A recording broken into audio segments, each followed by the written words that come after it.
Welcome to Bali, Indonesia's island of the gods, a tropical destination known for its surf beaches, lush jungles and vibrant culture. Whether you're here for surfing, temple hopping or digital nomad life, this guide will walk you through everything you need to know before you land. Most international visitors arrive at Ngurah Rai International Airport, also known as Denpasar Airport. It's about 30 minutes from Kuta and 45 minutes to Canggu or Ubud, depending on traffic. On weekends, it can take up to 2 hours to get to Canggu.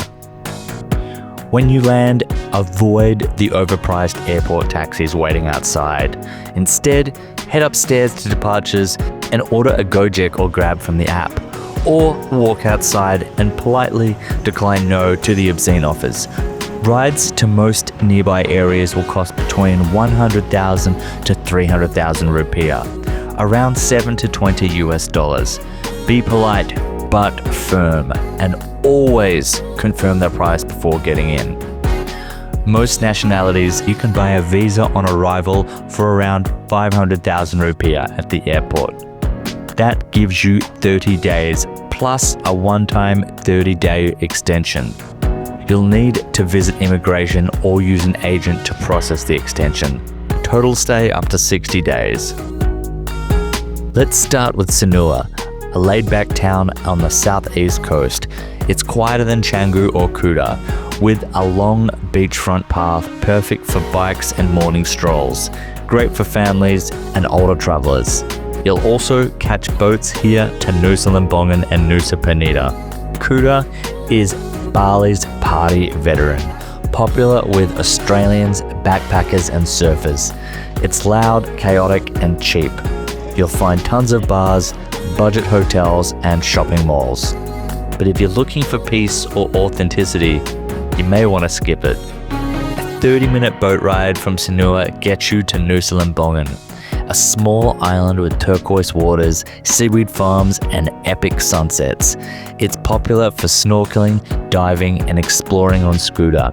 And its sister island is just across a small yellow bridge.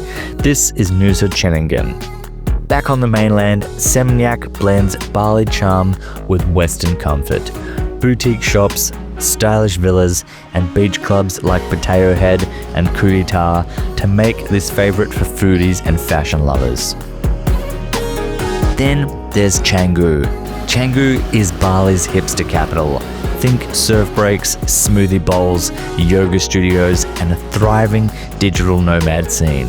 It's Instagram heaven, but the traffic here is intense and the infrastructure hasn't kept up with its popularity.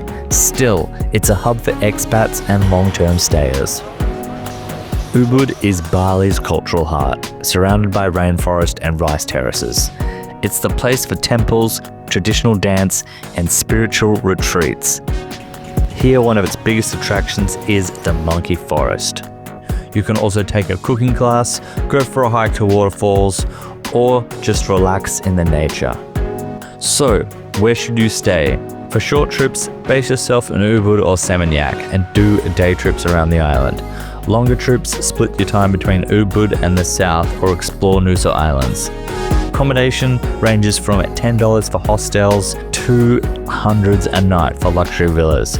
You'll find something for every budget though.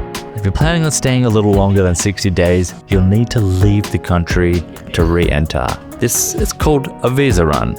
Or look into long-term things like the social visa or the new digital nomad visa, which is still evolving. Check for immigration or local visa agent for up-to-date information. A few little tips: avoid dodgy money changers offering high rates, watch the tourist price inflation in markets or taxis, and never rent a scooter without a license and helmet. Police checks are common and so are accidents. Bali is beautiful, but it's not always the paradise Instagram makes it out to be. So, do your research, respect the local customs, and take your time exploring. Beyond the beaches and the buzz, you'll find real magic in the island's culture, people, and nature. Thanks for watching Globe Travel Adventures. Don't forget to like and subscribe. Keep on adventuring.